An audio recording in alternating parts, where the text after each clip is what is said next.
Good morning, Candace Carter, Thoughts to Go.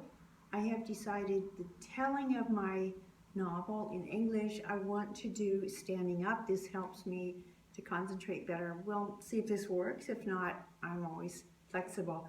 So last week you heard the prologue to the book that the WB, the merging of all the banks in the world, has formed something that has overtaken the world.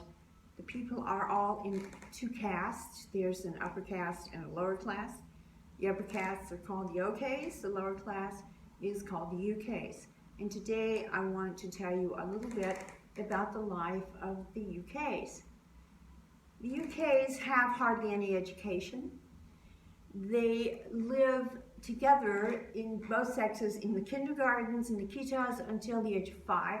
Then they are separated. There's some training, some drill, but also a lot of propaganda, and also the beginning of drugs that they use, the WB uses to sedate the people and also to convince them of how wonderful the WB is. It takes care of them, gives them jobs, gives them housings.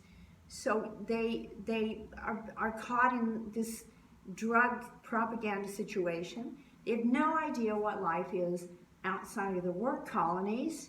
The work colonies are all over the world, and this is the way half of the people, or more than half of the people in the world, live at the present time, in this time in history.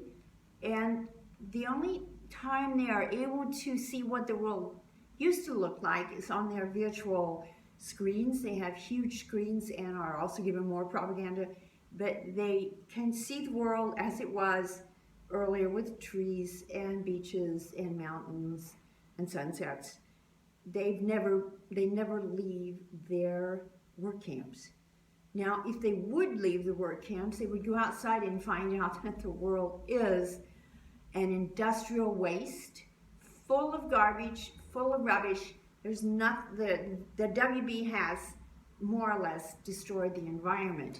So they live in these work colonies. They have a very monotonous life.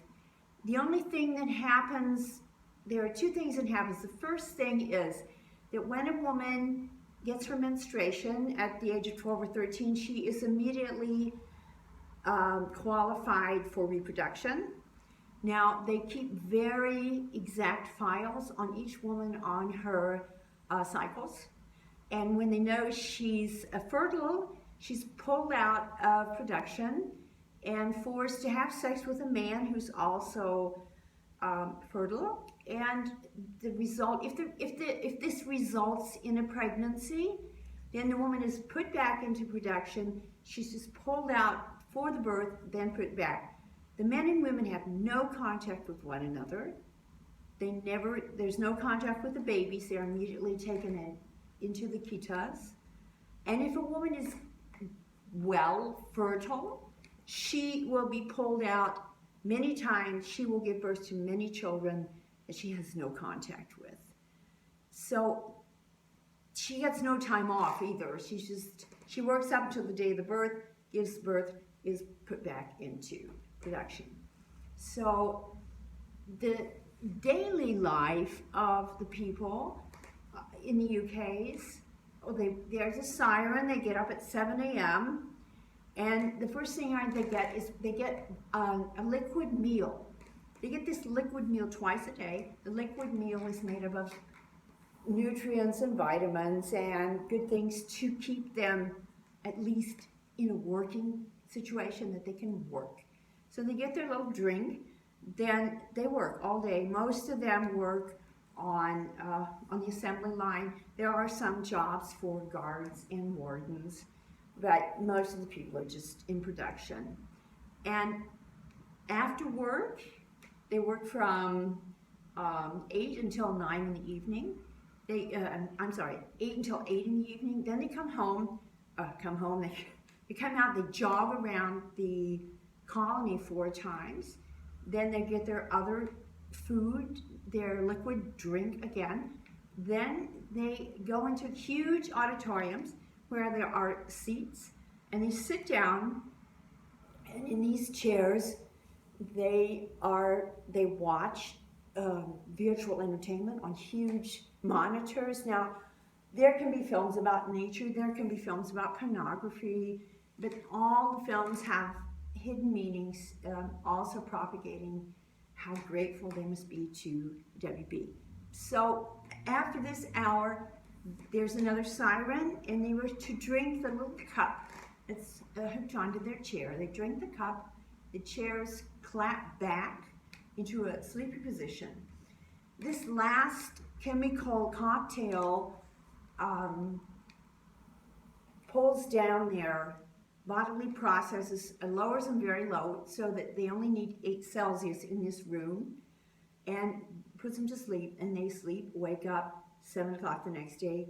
That's it again. That's what their daily life is like.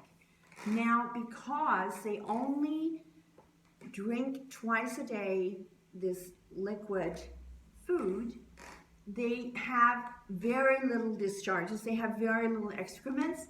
There's no problem with that. So what they have is a diaper that has been made to last for a week. And at the end of the week, this is the only other break in their lives. Once a week, there's a shower. They're taken into huge shower rooms. They're naked. They're sprayed down with disinfectants, and then they are given a new diaper and new work clothes. So as I said, the only break in their monotonous life is when they either are forced to have sex to produce children, or when they have their showers. Now, the end of the life of a UK is at 70. He's taken out of this production, put in a special one, and there he's allowed 1 day off. He or she is allowed 1 day off. They have more access to more drugs, more alcohol, more propaganda, and it's called the Year of Reward. And during this year, they, as I said, they don't have to work quite as much. They have a little more relaxation, and they are told this year is to get them ready, because as a reward for their working their whole lives and being faithful to the WB, they will be moving up to end their lives as an OK. Now, OKs, they really don't know a lot about, but they do know this must be paradise.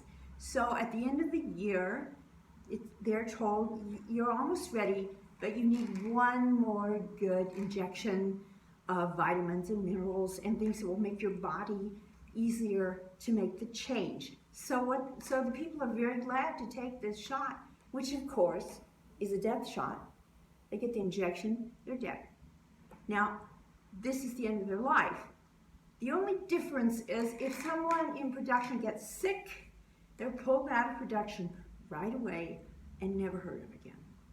So that's the story this week of the lives of the UK. I will be telling you more next week about the OKs. Please tune in again. Okay, bye-bye.